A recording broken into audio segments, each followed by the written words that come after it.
So what we're going to start here is just to talk about what it means to be a stranger in a strange land. I'm not going to go into any depth whatsoever about it, except state that we are going to start where we will finish. We shouldn't feel comfortable in this world. There should be a lot of things that are foreign in this world to us. We're aliens, but yet, as Christ said, we're not of the world, but we're part of it. So we're an extension of Christ in this world. So how are we going to act as strangers in this strange world? And what does that really mean? This can be very difficult. I don't know where your lives are or what's going on in your lives. I could tell you some things that I've had in the past, especially with young people, with sexual abuse of relatives and stuff, 12-year-olds that were abused by when I have students come up to me and say, "This is my good uncle," what does that mean? I know what it means. What do you do with somebody who, for instance, I had a friend growing up, Marky DePippa, God rest his soul. His brother and fiance had died in a head-on car collision one December back in the 70s. The following December, his father dies of a coronary incident, and his mother could no longer really deal with the situation, right? There, by the grace of God, go I. It got too much to her, and she started drinking, and she winds up in AA. She meets somebody in AA. They both clean themselves up, but they fall back into their old lifestyle. They are intoxicated, fall asleep with a cigarette in their hand, and my best friend dies in the fire. Now this woman has killed her own son through a fire. So I grew up in this little small Italian community upstate, and it was always a tradition for us to go caroling with our instruments, saxophones, trumpets, drums. We go to visit Mrs. DePippa, and there she is at the door, 4 o'clock in the afternoon, holding a glass of gin in her robe, her hands shaking, right? No judgment here. I don't know how I would deal with that. Fortunately, does anybody know the story, The Hound of Heaven? I won't go into the poem, but it's God. He doesn't let up. He chases us down every alley. He chases us down every byway, and he chased her down. So my mother had told me, literally months before she died, she totally reconciled herself to the church, had a good confession, was attending daily mass, and then just died of natural causes. But there's not always happy endings like that, is there? So wherever you find yourself, or I find myself outside of this class, how do we apply all these things that we're going to learn to people who are in extremely broken situations? Things that we could not even imagine to have gone through. Sex trafficking, you name it. It's very difficult. So we're going to have to wrestle with that and think, how do we do this? And I have some, hints. I have some things I can point to in directions. But this is a strange world we live in, and we're strangers in it. But yet we have to find a way to bring God's grace and love to all the people that he's put us in front of. Now, what about being good? Here's our issue in the world. The world is full of noble pagans and Christian scoundrels. How do you make sense of that? And this isn't just between believers and non-believers. The choice isn't between atheism and, Catholicism or any theism. Can a Sikh be ethical? A Buddhist? A Taoist? An agnostic? What does that mean? And what does it mean being good? I mean, is being good enough? Well, we're not Pelagians, right? I'm going to have 1,000 stories. I have a couple friends who were one time very earnest, were lamenting over how they both had went to church growing up. Neither of them are Catholic. That's not important for the story. But they never brought their own children to church. And they are kind of regretting that. They think that they left out something, an experience that they had that their children don't have. Well, I just sit and listen. I know better than to get in. My wife tells me I come across like, a machine gun because I'm very curious, so I ask 5,000 questions. They said, even though we didn't bring them to church growing up, we brought them up to be good kids, didn't we? We sure did. That's what's important. Wouldn't you say, Steve? I said, no, it's not. They're shocked. And I said, we had another friend who was a practical atheist, agnostic for sure. His children are wonderful children. They're honest, they're sincere, they're hardworking, they're respectful. I mean, they're wonderful young man and woman. Is that all this is? No, there's something else here. But yet there's a connection to being good, isn't it? The young rich ruler goes up to Jesus and says, what good must I do to have eternal life? So if there's a connection, well, what is that? But we're gonna have to fight. These are some of the questions we're going to have to fight through. Like, what does this mean then to be good in our moral life? What parts are sufficient and what parts aren't enough? Happiness. Well, anybody that's a parent knows that I just want my kids to be happy, right? We say that. But what do we really mean by that? Because if we're talking about psychological contentment, all right, we might mean that sometimes. Or perhaps we simply want them to be free of some physical pain or harms, have a better life than we do. But that's not quite enough, is it? There has to be something else going on here as far as happiness is. And the reality is that our lives are filled with pain and suffering. I don't know anybody whose life who does not have pain and suffering in it. Well, according to the world, that's anathema compared to happiness. How can you be happy and suffer? We're going to have to figure that one out too. All right. And by the way, I think the deepness of a person's spirituality is not determined by their somberness and seriousness of demeanor. Right. We've got to do away with that. We're supposed to be joy-filled Christians. We really should be happy about some things. So and I think that here. So even as a teacher, I will be professional, have a good decorum, but on the other hand, let's lighten it up here. I mean, formalism's one thing, respect, for the decorum is another. So nonetheless, so false notion of piety isn't synonymous with a serious demeanor. Now, how about this? What does it mean to say that with morality, that liturgical participation has some sort of connection? You don't hear that one very often. I didn't see it in the book. I wrote a thesis on it. Liturgical, I built an entire anthropology based on liturgy. I came here because tonight. I came to the point I am in life because I needed somebody to answer the questions I had. I mean, I grew up in a little parochial school, and these poor nuns went straight to heaven by dealing with me. But I asked a lot of questions, and I didn't like the responses I got. They were fine, but I needed something deeper, right? So when I would ask somebody, why is it that I need to go to Mass each Sunday? Well, because you receive the Eucharist, right? In growing God's grace, so God gives you grace through this Eucharist. Now, that's absolutely true.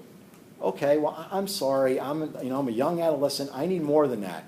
Why do I got to go every Sunday? I can't get enough for 2 weeks? And since I'm an artist, I visualize everything, so I'm thinking I need to get a mason jar filled with grace. So I asked the priest, why am I going back week after week? Well, because life isn't easy. We know that. So God gives you his grace, and then throughout the week, how many things are we dealing with in life? It kind of like whittles it down. So all I'm thinking is, my jar's got a leak. And I didn't mean to sound, impertinent, but are we talking about the liturgy or a gas station? I didn't understand it, right? So it took a long time. So what is the connection? Well, we'll see. The connection is suffering has something to do with why is it our sacrifice and yours? Why do we not hear the priest simply say, this is his sacrifice? Because this is our participation in it.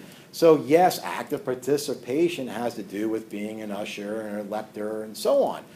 But doesn't it really have to do with us bringing what we have suffered and uniting it with Christ? I mean, that's a different type of God. We'll build that out in the anthropology. We'll look at differing and competing, we want to call them creation mythos.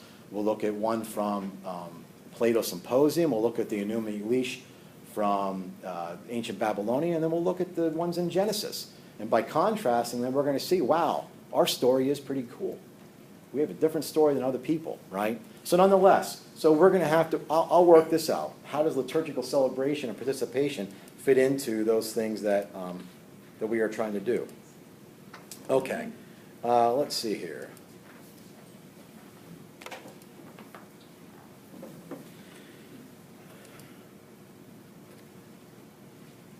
Now, here's where something, if you have this on a recording, it'd be easier for you just to write it down and listen rather than, try to jot it down. Nonetheless, Satan's a liar. There's no other way about it, and he's the best at it. And I don't know about you, but I've got it in my head that if I think I figured him out, he's probably already snookered me and I'm off on another tangent. I don't even know it yet. I have a lot of asides. And by an aside, I mean it's something that'll help illustrate my point, but it's not content, okay? So here's an aside. And I feel bad for these hand signers. I'm going to keep them busy. In the 4th century, there was a writer called Prudentius.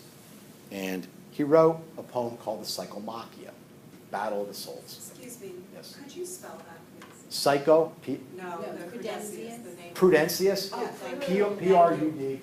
Thank you, that's the kind of thing that would be helpful, thanks. I know, I'm going to wear you guys out. Prudentius.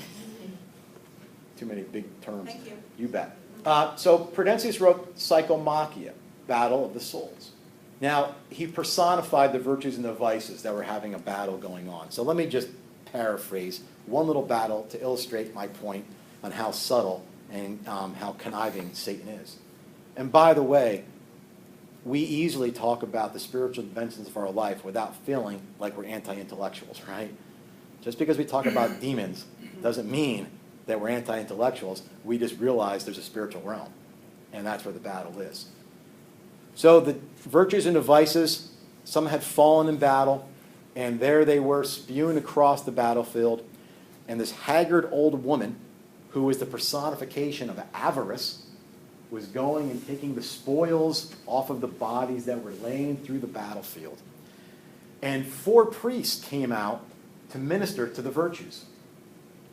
And she tempted them with her avarice. They immediately recognized not just her grotesqueness, but they recognized, I will not be attracted to avarice. So she thought, what must I do? So she transformed herself into a beautiful woman and now became thrift and convinced them to be thrifty. So is there something wrong with thrift? Well, it depends on how it derives you or brings you from your plan. But my only point is there's an illustration where just when we think that we've kind of figured it out where he's coming from, boom. So the point here with, this is Morris's counterfeits and camouflage goods. It comes from, if Aristotle ran General Motors, so he was a professor of philosophy at Notre Dame. Things to pick out on this. Nothing in that right column is an evil. Nothing terribly wrong with expediency or cleverness. We're never going to get hit with the polar opposite of something. We're always going to be dissuaded by a counterfeit or something that's camouflaged. This is why we have to be on our guard. So we live in a world now, instead of that really shows us wisdom, like contemplating higher things, we really like people who are clever. Now, perhaps if you have a lawyer who's representing you, maybe you would go with clever. Maybe that would be more advantageous. But nonetheless, don't we really want wise people? And the point here is that we often criticize people that hold these, or we criticize these various counterfeits, but we also hold those people up that are good at this. For instance, expediency over truth. Can you get things done? Does it really matter if it's exactly on target? Well, as long as you can get things done. Beauty, that'll be a big thing in this course. Rather than something that we call the splendor of truth, now really it's a shiny piece of aluminum foil. What titillates us? It doesn't take much to distract us. We don't want people to build character. We like people who have personalities. Goodness and pleasantness, it's kind of what I was talking about in this first part, being good. Just be nice, right? We're setting that as the bar. Reputation, fame, and rather than respect, fear. So Morris just lays these out there and says, this is what we have to be on guard for. So when we get into talking more about the virtues, and this is why building this from the inside, an interior aspect of our spirituality, this is what we are basically guarding ourselves against. And you cannot do this without a lot of fasting and a lot of prayer. Where is he coming at me? Because he's the father of lies. And if Jesus said he's the great liar, I just believe that. End of story. What about love?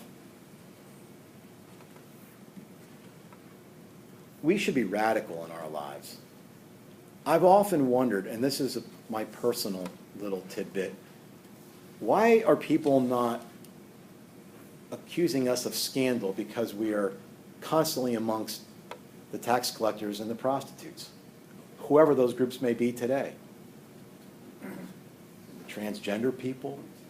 I don't know. Why are we not spending more time? Why are not people saying, why are you with them, as they did with Christ? I mean, how radical is our love? We'll learn when we get to the theological virtues. With love, there is no ceiling. There's no ceiling. So how radical would you live this? What does the word even mean? When Christ said there's no greater love than lay his life down for another, I guarantee you the engaged couples that I taught yesterday probably would all pledge to lay their lives down for each other. But I don't want to help you and get the garbage or help you cook supper. I'll just die for you, honey. I mean, you know, it's easy to have these heroic imaginings in our mind, but are we really about the nitty and gritty dirtiness of what it means? I heard somebody taking care of an elderly caregiver. Me and my wife did that for my mom. It wasn't easy. There was nothing in my mom that I didn't see, and it was hard work. Here's the goal. Like I had a relative of mine saying, how did you do it? I said, don't give me any credit. Here's how this works out. If you had to go away unexpectedly for a year and you had a small child and you gave it to a friend, would you take care of this child for me? You know, on some level, they'd be thinking, how do you trust me that much? Well, why is that not true with caregiving? So I've had other friends that say, in other words, somebody trusts you enough to give somebody that precious in your care. Now, that doesn't make the day-to-day stuff easy, but nonetheless, it does change at least our direction of thinking, okay? So there should be no upper limit to love.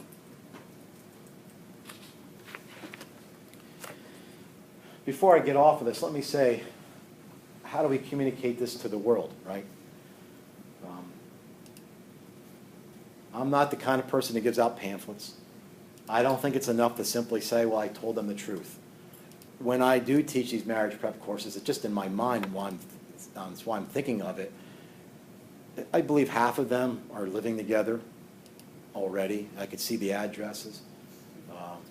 My mother's parish priest back home, he had told me, and I actually had to go to him after Mass to ask him if this was correct. He said of all the marriages that he witnessed over the course of roughly a decade, 81% were now divorced or on their second or third marriage. If somebody grows up, which I know people who grew up in no marriages, various people living in the house at any given time, they themselves might have been sexually abused. How do we approach them with our understandings of proportionalism and why it's wrong? I mean, you know, how do we make this applicable to their lives? Now, somebody might say, well, all we can do is tell them the truth. Yes, that's not enough. Christ did not just do that. He found ways to meet them. And I think part of it is that we have to find a way to share their experience without becoming them, right? So we have to live in their world somehow, some way. And we have to find a way to communicate that to them. So experience is going to be a big thing. Here's a good example. When my daughters were little, we live, it's a main street, it's not busy, but there's a school right across our house, so at certain times of the day, yes, there's buses and everything coming up and down the street. When my daughters were, they're like 2 years apart, let's say when they were, 2, 4, and 6, if we said, don't go out in the street and get hit by a car, what experience do you have with getting hit by a car? None. I mean, so my wife, who without any degrees can probably blow me away with all of this stuff, all this stuff's intuitive to her. I go home and explain to her something I've discovered in my life, and she's like, yeah. She really should just have my degrees. But what she did was she told my daughters, don't go out in the street. Cars bite. Kids bite. They know that hurts. I don't want to go out there. I'll get hurt. She found a way to communicate to them without reducing herself then to that level.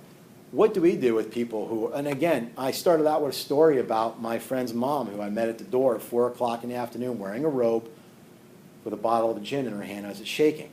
How do we communicate to those people? It's not enough to say that they're wrong. They probably know that. Or what do you do to some little poor child who's been sexually abused by how many relatives over the course of 4 or 5 years and trust nobody?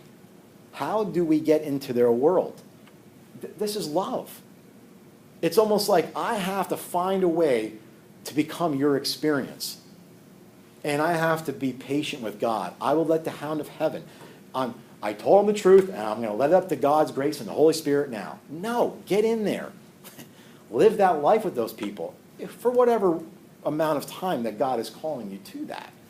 It's important, right? It's important. And you know as well as I that you know people. Everybody knows Mr. Rogers, right? Mr. Rogers walks in a room and everybody's blood pressure goes down 20 points. What is it at that? Why? I mean, if God said they will know us by our love, why don't they know us? Why are we not different than the people who are just good? I mean, God never told us to be Boy Scouts. So yes, we should be, respectful. We should be, diligent. We should be hardworking. All those things are important. But what separates us from them?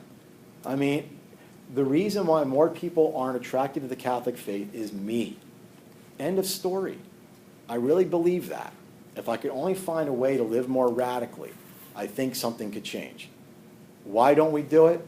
Did anybody remember what John Paul II said when he came out on the balcony in 1978? Do you remember the first words out of his mouth? Be not afraid. Be not afraid. We're scared. We're scared. You're going to take advantage of me. You're going to think I'm an idiot. What if I get it wrong? What if people think because I hang out with all these people that somehow I'm like them? I'm one of them? Good. We should scandalize more people by being in those communities. Maybe they would then not be told that we love them, but they would get it. They would get it. And I don't know what that is. There's no way you can, that's something where the Spirit will work, but we have to be radical. So we could change the world. We just kind of like it the way it is for the most part, and that's our shortcomings. So hopefully this course will spur all of us on. Okay, so what are we studying? We should start here.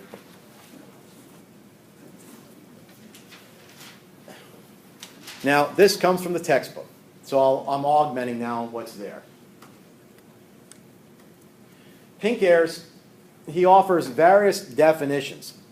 Now, I have some graphics that come up here. I'm the king of pop-ups and ellipses, all right?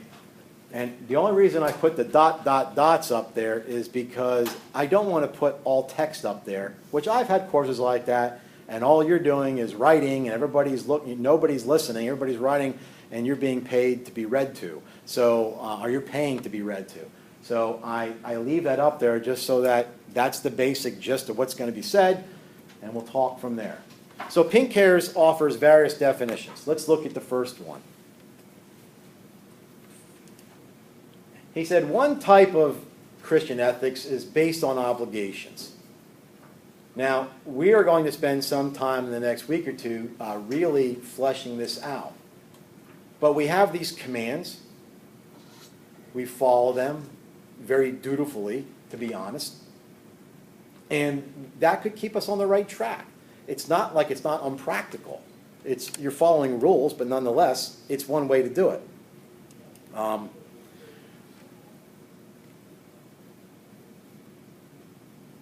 I must have something up with manuals. We'll see. I said I have a bad memory. Sometimes these things pass my mind. Now, this comes from Immanuel Kant. I think he says that in the book. So they have a morality that's based on reason, right? And we are following our conscience, which is formed by our reason. So these norms supersede whatever laws that we've inherited. So he's just giving you another understanding of what a type of ethic is. So this is duty ethics. Again, it has some good. There's always something bad about it, but it's never an evil in itself. It's not a half bad thing. And in certain ages in our life, we all experience this type of morality from our parents because we are not emancipated enough yet to think for ourselves, so we're having somebody who loves us guide us through very difficult situations. He also says that there are issues of happiness. Now, you can't say that we're moving towards a happiness unless we agree that we have some supernatural end.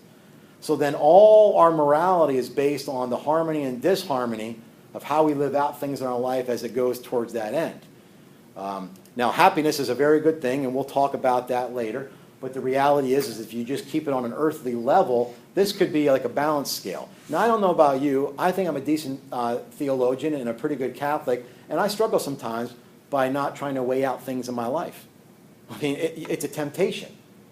And then you immediately say, no, that's not how it works. You know, God doesn't hold the balance scale and put the good on the bad. But sometimes we think that way. It's very simple. So if we're trying to work towards happiness, we'll try to say, how is my conduct in this life harmonizing or disharmonizing with my ultimate end? All right? So there's parts of that that are very important.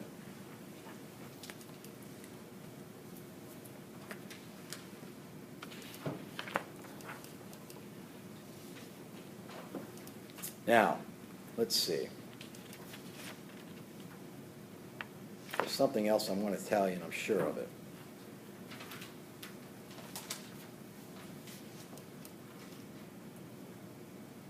Yeah, before I move on to this, let me talk more about happiness here. All right? We could probably fall underneath the meaning of life. You know, this big question, what does life mean? And that's a struggle for many people. If anybody ever studies existentialism, it's like the big question for them. Like, what's our existential crisis? You know, when all of a sudden the world gets turned upside down. People that we thought were an authority and could be trusted and loved turns out to be fakes. And all of a sudden we're like a deer in headlights trying to reason through life. How could this be? So the reality is that sometimes in our lives we ask questions, other people ask questions, we have to find a way to meet their experience. Here's where I'm going with this. Has anybody ever heard of Albert Camus? Okay, Albert Camus wrote Myth of Sisyphus, The Stranger. So he was part of a philosophical movement known as absurdism. Like, it doesn't make any sense. So if you read The Stranger, you have a guy who's indifferent to his mother's death, and he can kill somebody, and it's almost like he has no conscience. It's almost like he's picking up a piece of gum off the floor. There's nothing there. So life just seems absurd. It's like, what happens between death and what happens, you know, between birth and death? Then he wrote this book called The Myth of Sisyphus. And I'm sorry, I don't even know how to spell that. But it's from the Greek understanding of the man who was, do you want to say, cursed by the gods to roll the stone up the hill. And just as the boulder got to the top of the hill, it rolled right back down. His entire existence was just pushing this boulder up, rolling it back down. Pushing the boulder up, rolling it back down. There you get the absurdity in life. But where do these guys then find meaning? What they find meaning is in the struggle, you know? That's a little bit different ethic. So a person who's not a Christian existentialist is going to be looking at life as absurd. It has really no meaning. We give meaning to our own lives. But the fact that we are struggling, that's what life is about. Okay, well, that's not it for us. Or if anybody studies Freud, right, in psychoanalysis, the thanatos and the ethos, right? We have this death drive that, you know, makes us, you know, pulls the aggression out of us. But then we also have this eros, which he really associated with sexuality, that gives us this inspiration. So we always have these drives that are moving us. Here's where I'm going with this. Everybody's trying to figure this out, even if they don't simply ask the question, what is the meaning to life? You know, the shame of it is we have the answer. We have a good answer. But we have to find a way to communicate that. And that's part of it. So nonetheless, you get a lot of that underneath this, this happiness. By the way, did anybody ever read Viktor Frankl? Okay. So he has a really good syllogism for how suffering, because the suffering, again, is the antithesis to all this. Like Buddhism would want to reduce the suffering, right? Because and by reducing suffering, you do that through mitigating your pleasures. So if you don't have any pleasures, you're not going to be dissatisfied. You know, not the way to do it. But Viktor Frankl says, if you want to know the connection between suffering and life, you start out by saying, does life have meaning? most people will agree that life has meaning, even if you don't know exactly what it is. Is suffering part of life? There's no doubt there.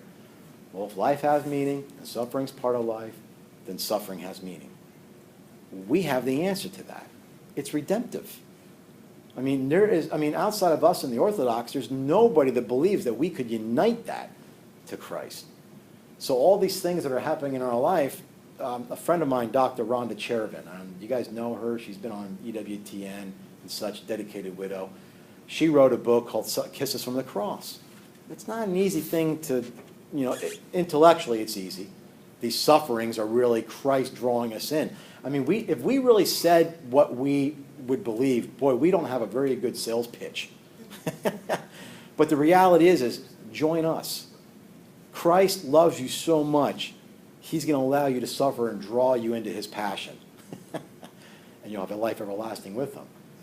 That's not an easy thing, but that's our reality. So morality has to form us in that direction. And if it doesn't, then we're just cultural anthropologists looking at the screen. All right? So then there's also this understanding of enrichment.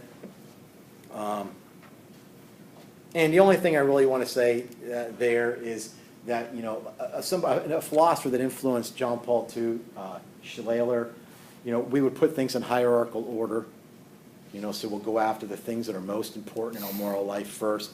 So we kind of work things out like that. I'm not sure if a bucket list would fall underneath this, but that might be a good analogy for us. We try to work things out in terms of their importance. These are all inadequate. That's his point. These are all inadequate some way. And this one we will spend a bit of time on, not tonight. The contemporary Christian ethics is one of freedom. And by freedom, we mean lack of restraint. Okay? I need to be autonomous. And it's all about my individual conscience. So somebody might say, it doesn't bother my conscience. Well, okay. If anybody remembers watching the videos with Ted Bundy, the serial killer, here's a handsome, charismatic guy who slept pretty good at night. Certainly not something. So this is where we're at. Now, this is right out of the textbook, but this is what Pinkhurst comes up with. Okay? He says if we're going to say what it is that we're studying, and this should be where we start, he's going to talk about a branch of theology that's going to study human acts. So we are going to look at the things that we do. But we're always directing these towards a love and vision of God. All right? He is our true and complete happiness. And he's our final end. How do we get there? Grace, virtues, gifts of the Holy Spirit, all in light of revelation. And yes, we have to use our God-given reason. We need to think. All right? We have to bring all this to bear. So it's a pretty good way to do it. Now, I have a little pop-up here. And all I'm trying to say is, why is he trying to get at? He has goals set with this definition. He says, first of all, we're trying to restore some sort of unity, okay? And by that, I mean between the various branches of theology. So as we start looking at the history of theology, we're going to see that it was pretty much unified, and we've kind of split and become specialized, and they're trying to restore it back. In other words, let's bring the virtues back. Let's bring spirituality back. How on earth do you get liturgical spirituality separated from morality? Not sure. How is dogmatic? The Bible is not really something that's only for our sense of laying out dogma. It's for our spiritual enrichment.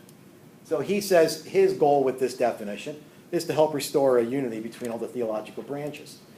He also says that Christian ethics cannot be synonymous with casuistry. Now, what that is like applied ethics, okay? So he makes no distinction really between ethics and morality. Oftentimes out in the world, you'll hear a distinction. Ethics is usually in philosophy, morality is in theology, or ethics is something applied. Like you'll never hear business morality. You hear business ethics. You hear bioethics, not biomorality. But he's not making those distinctions here, and that's fine. But he is making the point that this is not only about determining how we act. Is whatever you did, was it good or bad? We've got to get beyond that. And you'll see that that was a large portion over the last few hundred years in the Catholic Church. And what Vatican II helped spur on the renewal of that. So he says, let's make sure we know that's not synonymous with that. Personal and communitarian. What he means by this is the personal is your internal attributes, and the communitarian is the external.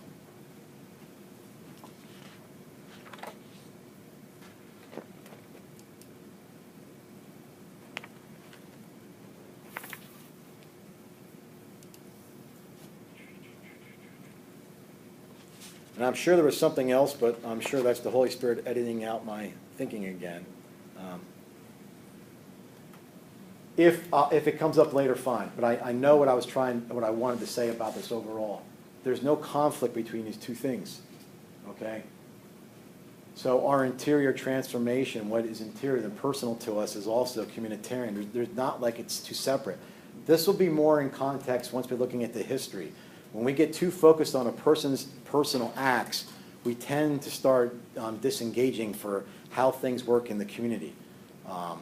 And again, if that sounds vague, just leave it there. We're going to be talking about that in the next 2 weeks. Human destiny.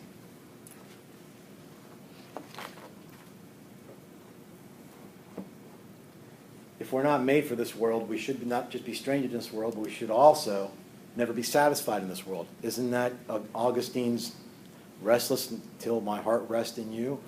So we should never really find rest in this world nor expect it. We could put that in our brochure that we're trying to sell ourselves on. Not only is Christ going to draw you into his passion, ask you to suffer and united to him, but he's going to tell you you're never going to be fully satisfied in this world because you're not meant for it.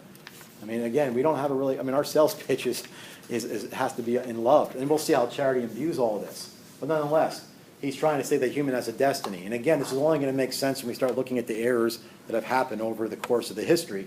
And we could see that if you take away the destiny or the ultimate ends of a person, not that they didn't realize there was an ultimate end, but when you start to see that we're not engaged in our morality towards that, there's an issue at hand. And it changes the way we look at things. So he says our human destiny must bring a vision of God to a loving vision.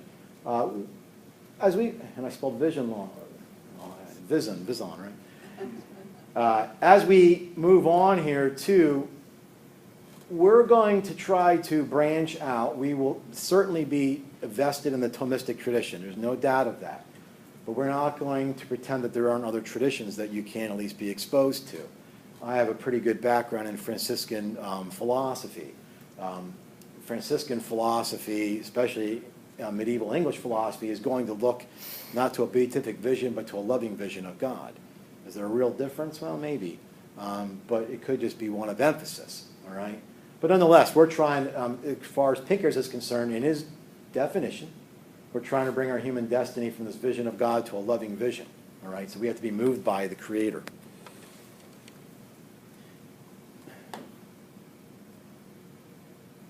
Knowing is not just an intellectual pursuit. It has to be the fruit of experience.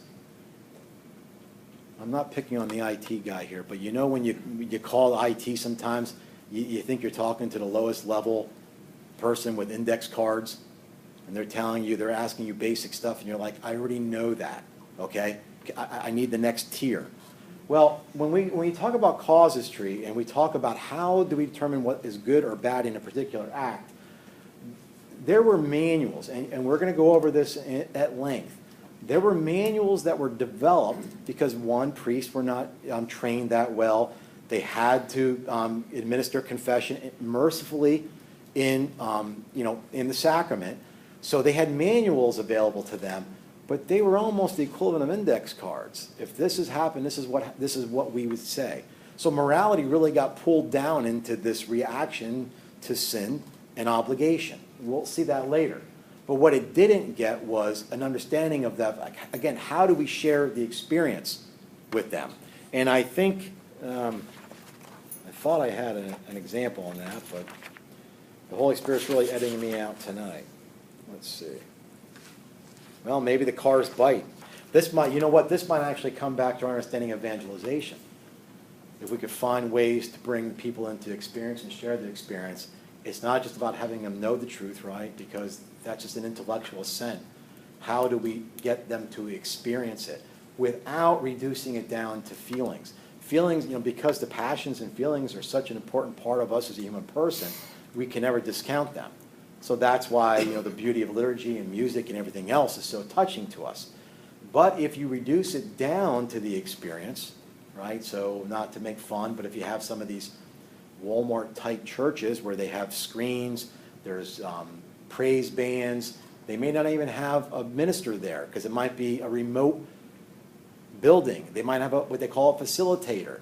And you go there and it's therapeutic deism. You feel good about yourself. It is a good experience. But that experience does not replace what happens in liturgy, right? So how do we make sense, like I'm thinking particularly of a young person who may have struggled with sexual abuse and now is sexually promiscuous herself. I can talk to her, I'm blue in the face about the church's stance on contraception, and I am telling her the truth. How do I make that experience pertinent to them? They're not even on that plane. I'm not even sure if they trust me enough to listen. I don't have all the answers, and I don't have to put it on my shoulders that the thing has to be fixed before I walk out of the room. But how do I find a way to communicate that experience? Well, it's love. We just have to figure out what that means.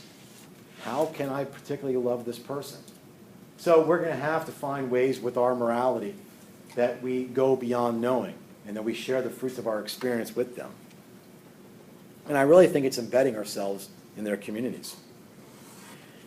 He says, too, this fact that we're all looking for some sort of end, right? The existentialists are looking for some sort of fight to overcome this absurdism. People who might be socialist, atheists, are looking to better the world, right? If we could put better systems in place, help alleviate poverty, overcome power structures, can we make the world a better place? This is our common ground. This is a way to unite church and world. We know that our human destiny is looking for something outside of this.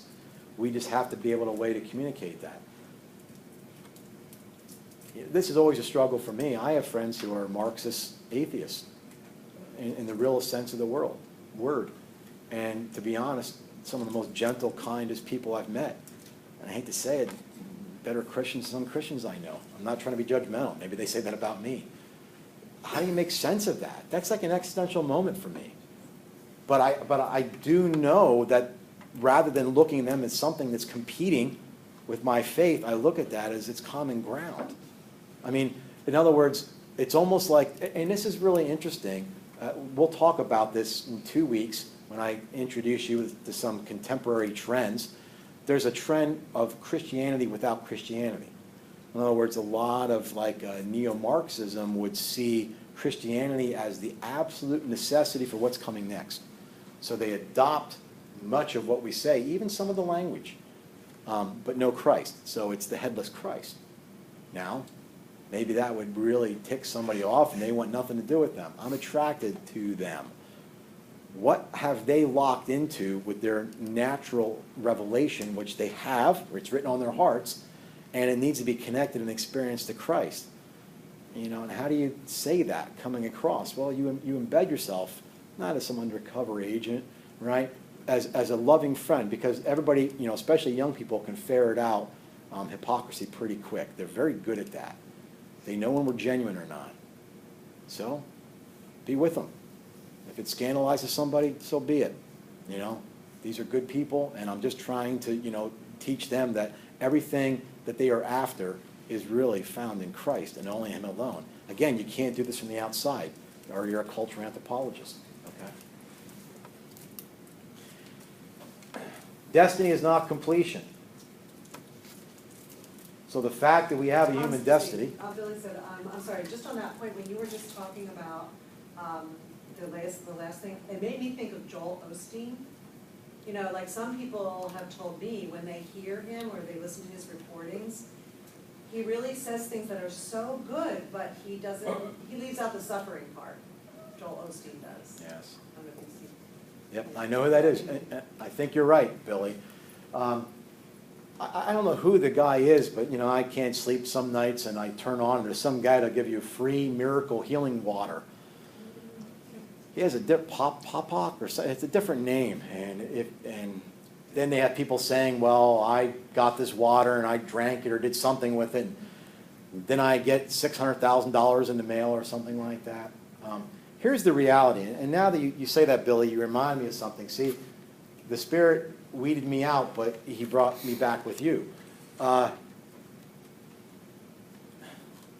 It's almost gone again. This is terrible. Has anybody read Screw Tape Letters?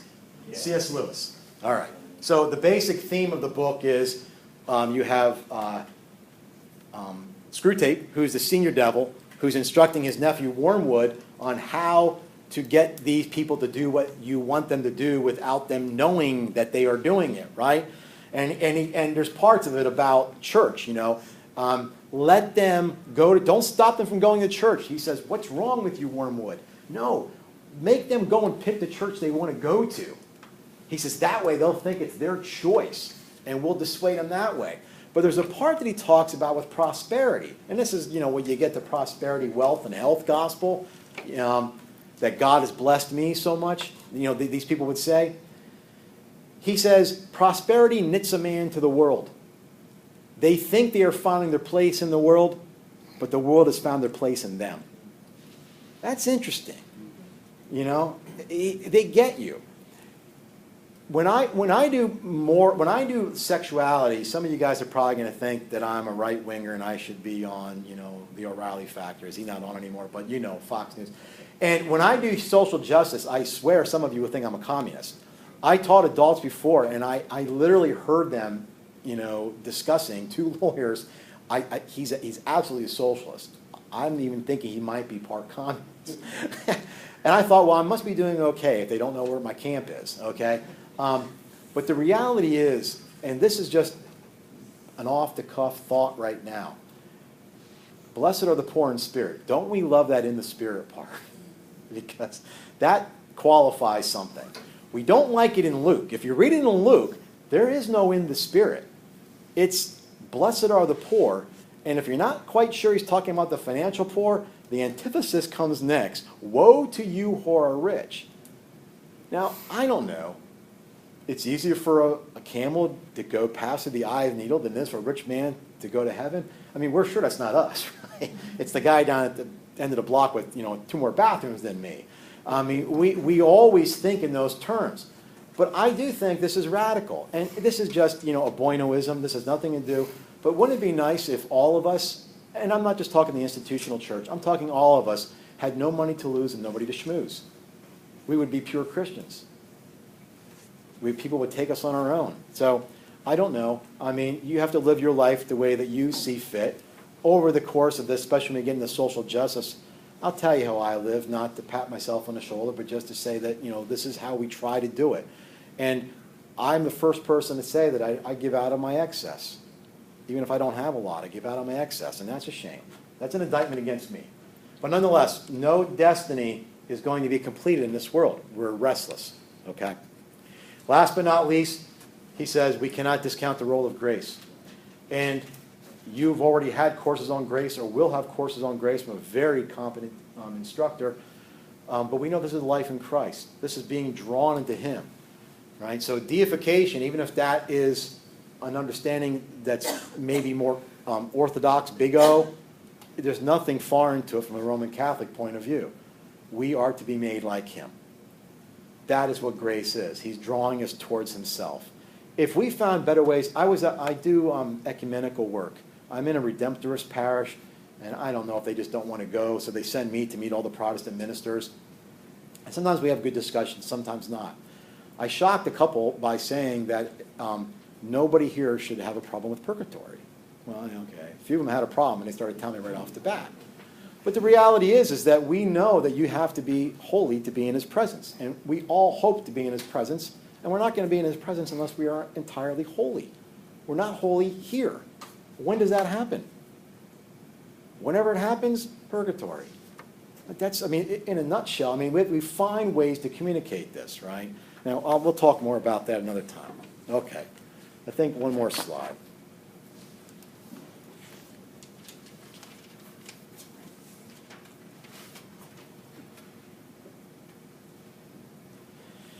Okay, the role of obligation in the manuals. I wish my screen would show me what's next, because I can't remember. Yep, there it is. Okay.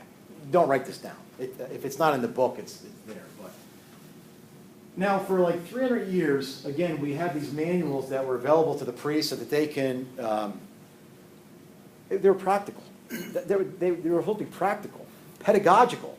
They did not have the training. So speculative theologians, very good meaning theologians would develop these for the priests that they can use to make confessionals. They had to have applications into their lives. Now, they were effective. They were also, had a lot of issues with them. When we do a course like this, it's very easy for me to come across like I'm painting with a wide brush. In other words, these people were not void of spirituality. Just like when we talk about the Jews, like of Jesus' time, the Pharisees and Sadducees, can we really say that they were only concerned with externals? I mean, the Shema, hear, O God, you God of Israel, I love you with my whole heart, my whole body, my whole mind, my whole soul. If they wore these things in their phylacteries, these people could not have just been exterior. But nonetheless, for 300 years, this is what we had. So this is an introduction, but it gives you an idea. The manuals of moral theology are technical works intended to help the confessor and parish priest in the discharge of their duties. They are as technical as the textbooks of the lawyer and the doctor. They are not intended for edification, nor do they hold up an high ideal of Christian perfection to the imitation of the faithful. They deal with what is an obligation under the pain of sin. They are books of moral pathology. So, what's wrong with you? Here's what your penance is. Now, they were very clear. I mean, there's things that you could be drawn out good here. Maybe they were treating us like adolescents, but they were effective. But they also spilled out into the public, where we lived in a world where everything was, could I not? So we were like children just asking, am I allowed, am I not allowed? And morality was really captured into that, okay? And we'll talk more about that another day. So yes, they were legalistic. But I do want to just stress that, they had legalistic tendencies, but I don't want to paint the picture that, St. Alphonsus Liguori grew up through this. He's the patron saint of moral theologians, for goodness sake. This man had a deep and profound spirituality, okay? But nonetheless, he was part of that period, as were many other good priests and saints. These things went from the 17th century all the way up into the 1960s. There are manuals, and we'll look at those later, Slater and such, that came out. Well, this one's from Slater, an introduction to Slater, that came in the 1920s.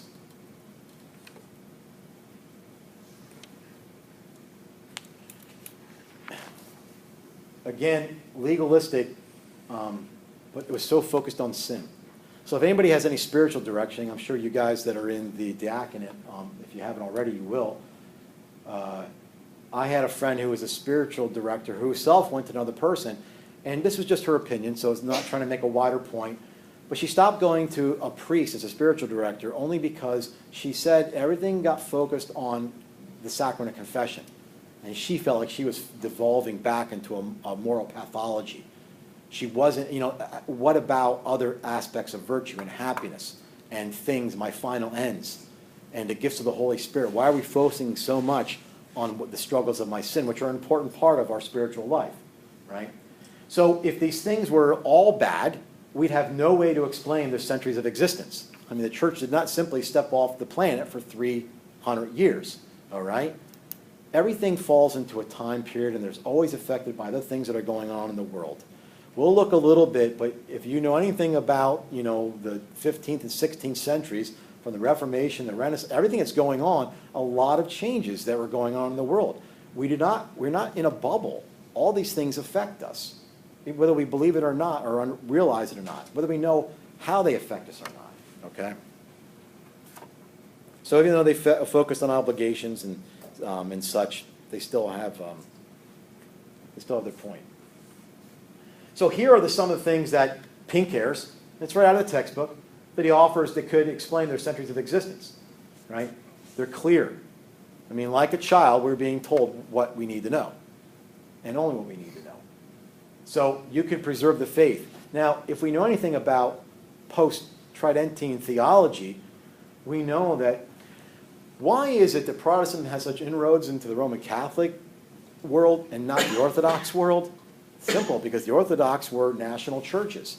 So Protestantism didn't really make its way into Greece. Why? Because if you were Greek, you were Orthodox, or other places, right, and so on. But the Roman Church was all throughout the world.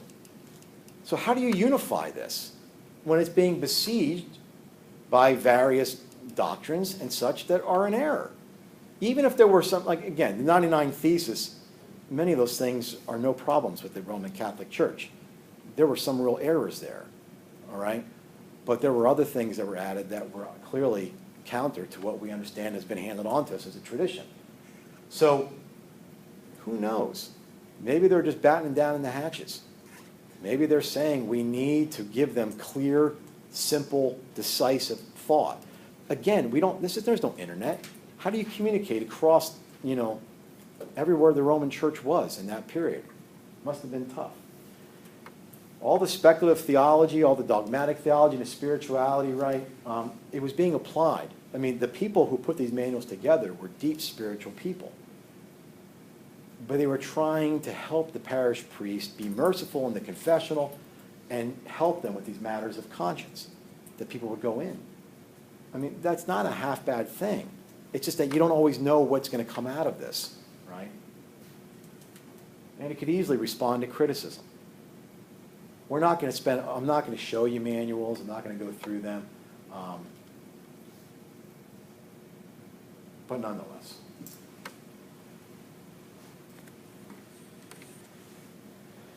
The reality is, there's no way to get around the more deontological, which that's duty-based.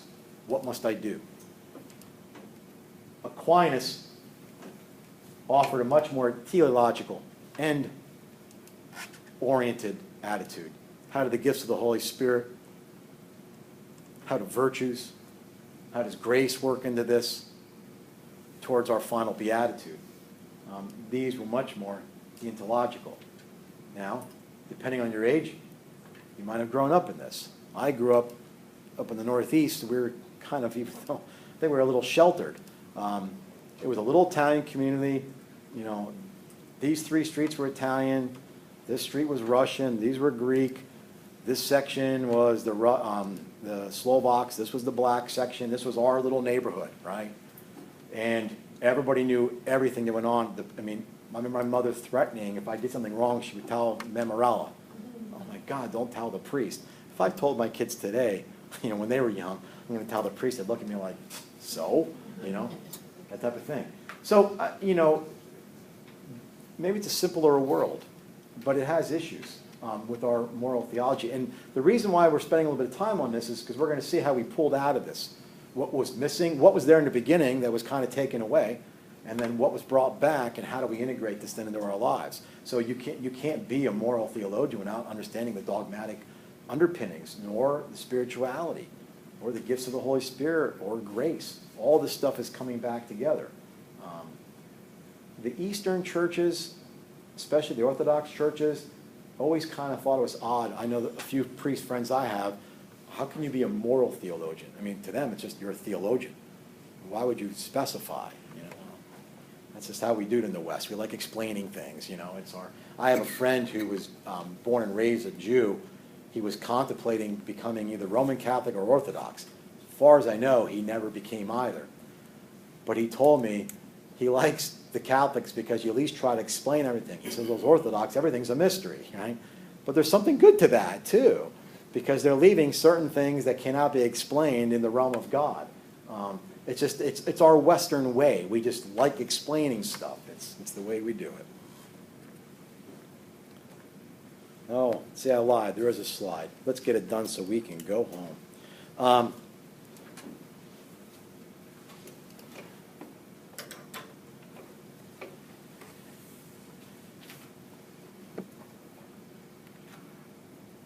We're going to use the word beatitude.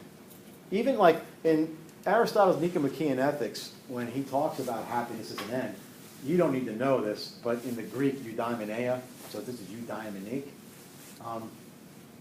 morality.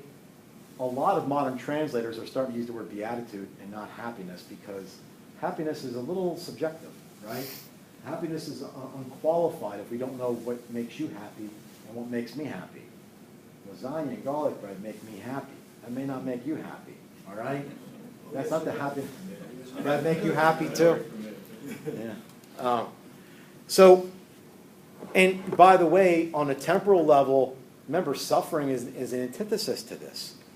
I mean, we're going to have to find a way to communicate to people that, it's not enough. You can't tell somebody in suffering, well, there's always a purpose. God has a purpose. I'm sorry. 9-month-old with cancer? No. There's something else there. There's an evil in the world, and we're all part of it. And we're going to take whatever suffering we have without being masochists, and we're going to unite them to Christ. We're going to be brought into his suffering, but I'm not going to lay it on that feet, right? Oftentimes, even bad theology, right? You hear sometimes on the street level, well, my daughter was into drugs quite a bit, but, she hit bottom and she brought out, and now she's a really good Christian. I think it was God's will that she went through all that.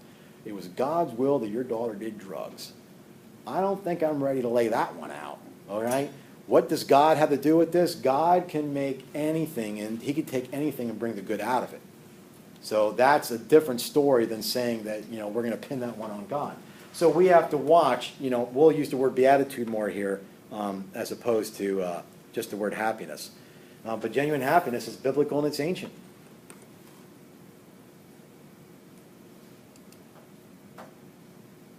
When we love other people, biblically, we desire their happiness. And with Aristotle, they all worked towards happiness.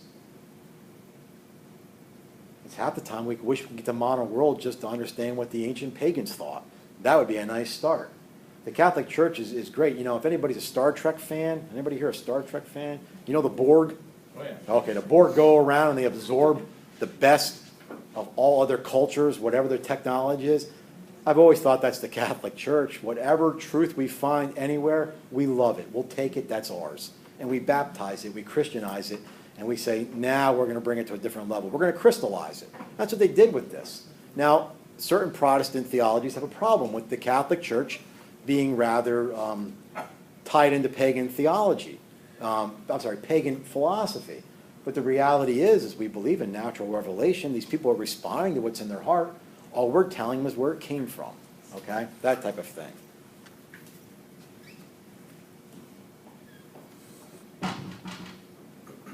And it's directly connected to charity in the sense that, again, just the matter of understanding of love. It's not just loving our children so that we hope they're psychologically content and free of most burdens that we didn't have to bear in life.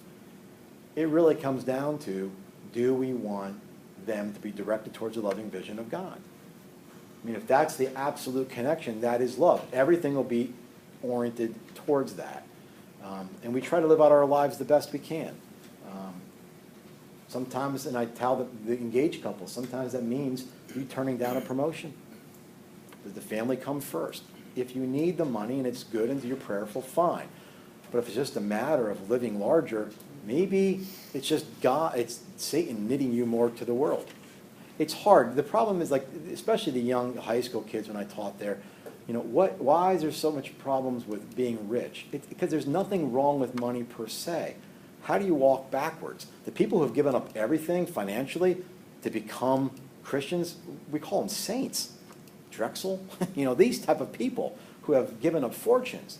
It's tough. I saw TED Talks. Anybody see TED Talks? One just came into my email this morning. This woman's going around trying to give visuals of how people live in the world. So she's going to the rich and the poor countries, and she's taking pictures of all their front doors. She's taking pictures of their toilets. She's taking pictures of their toothbrush, if they use a toothbrush. And then just to contrast all these photos is something else. So you see everything from the French bidet to just a hole in the floor. It's not even a round hole, just like somebody just kicked it open with their feet. You see beautiful front doors with wreaths on them to something that doesn't even qualify for with a door. You see people, taking sticks and bending them back to brush your teeth, and the people that have the electric toothbrushes. Now there is what we would call regional poverty. We can't live. They say if you have more than $2 in the bank, that you're of the rich 20% in the world. Well, we can't live with $2 in the bank. We don't live in that type of economy. But we also don't have to pose ourselves or compare ourselves to the rich guy at the end of the block. It's hard to go backwards. It's hard to go backwards, all right? So how radical we live. Okay, the theme of friendship, again,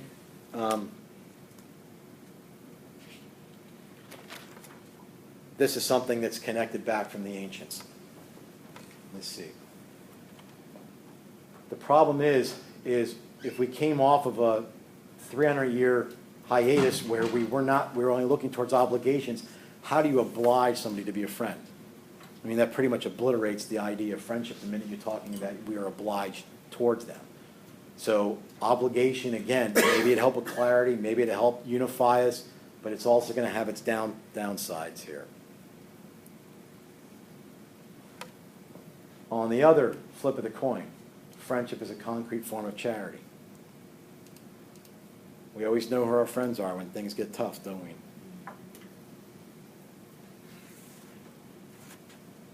And we like the friends that not just give us of their money if we may need it, but they join our families with us. They are brought in. We don't live in a safe world sometimes, right? So you can't always open your doors to anybody. Me and my wife tried to do that over the years. We typically knew the people. You know, we had a friend who worked for us. She was lesbian. Her girlfriend threw her out. You bring her into the house. I mean, this is what you do. Somebody else needs a place to stay because they're in an abuse situation. We bring them into the house. Right now, I literally live. Now you're going to think I'm communist here. I like the idea of a compound. I've always wished I had enough money to have all these little houses where all our families live, and we have a common room where we come together just for fun. I don't care. We can have a bar, shoot darts, whatever. So since I can't find any way to do that, we started it in my house. So right now, between me and my wife, we have 2 of our daughters and their husbands and kids living with us. Now, we don't live in a big house. We get along. You learn what's worth fighting over and what's not worth fighting over. But it's family. In other words, you know, it's an opportunity for all of us to express love. It's a concrete form. It's easy to say, I want to be your friend, right? It's always the difference between, say, G.K. Chesterton, the difference between a philanthropist and somebody who loves another person is a philanthropist loves humanity. But somebody who's truly charitable loves a human person, right? So that's what we really have to try to work towards. Oh, we can't have another one.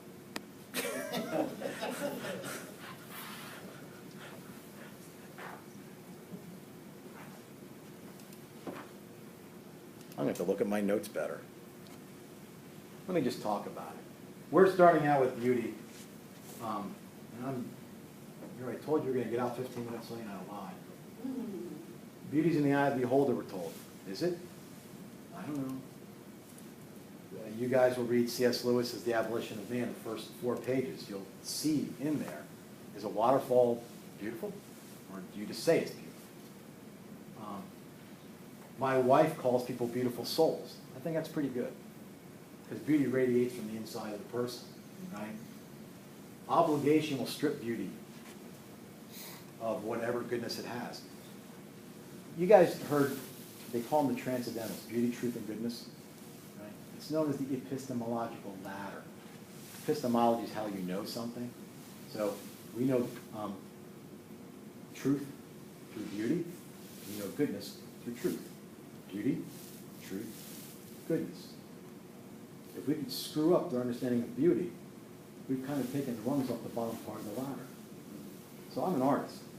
If you think that I like some modern art where it's a big rock, or it's 3 colors on a canvas with a red dot, it's a red dot. I don't care what you call it. Don't tell me that. It's a red dot. It's a rock, all right? Beauty has really been invaded. There are some art forms that seem to be immune from it, and I'm thankful for it. Ice skating, right?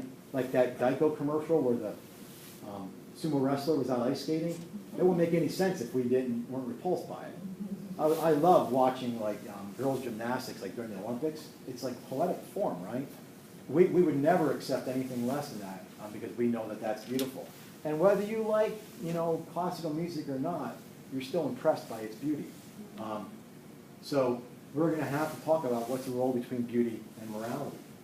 And then love, you'll see it's the form of all virtues, right? And you can't impose love on somebody, that's pretty much the antithesis of that. And the way people have gotten through with this is they've misaligned it. They have made, if you get love too close to sexual intimacy, then nobody can think of anything other than romantic type love that would lead to sexual intimacy. So if I use the word intimate today, most people immediately think of sexual intimacy. If you divorce love from truth, you have a sentiment. We don't really know what we're talking about. You love something, I love something. Love has to be connected to truth. So this beauty, truth, and goodness are always going to lead us towards love. So I'm a big fan of the arts. I think it's important. I'm a big fan of beauty. You know, we need to, but we need to understand that even if we can't firmly say what is or is not objective, it cannot simply be in the eye of the beholder. MGM, the production company, the studio, do you know, you ever see like the roaring line, above the roaring line is a Latin motto, Ars Artis, no, Ars? Ours, or, something ours. Yeah, give me it, Holy Spirit, you gotta stop this. Art for the sake of art. It's art for the sake of art, let's just say that. That's not true. I mean, as we go through here, I'll talk to you a little bit over the course of, if I can remember the stories, about how people have used these arts to manipulate other people in advertising and such, right? So they can't have utilitarian ends. Because really, what do? When language fails, when you love somebody so much, what do we turn to? Sonnets, music, poems, right? We're trying to, because what we're trying to do, we're trying to work on the experience. We have to find a way to resonate with other people like that. And I don't know how else to do it except to be amongst them. Isn't that what St. Francis wanted to do? People said, why do you want to be poor? His dad said to him. He goes, I don't want to be poor. I just want to be with them. You know, that's something different. I don't want to help them. I'm not there to help them. I want to be with them. You know, I don't know. We just got to be more radical. That is it. Okay. My apologies. Any questions on anything? I'm just going to stop this.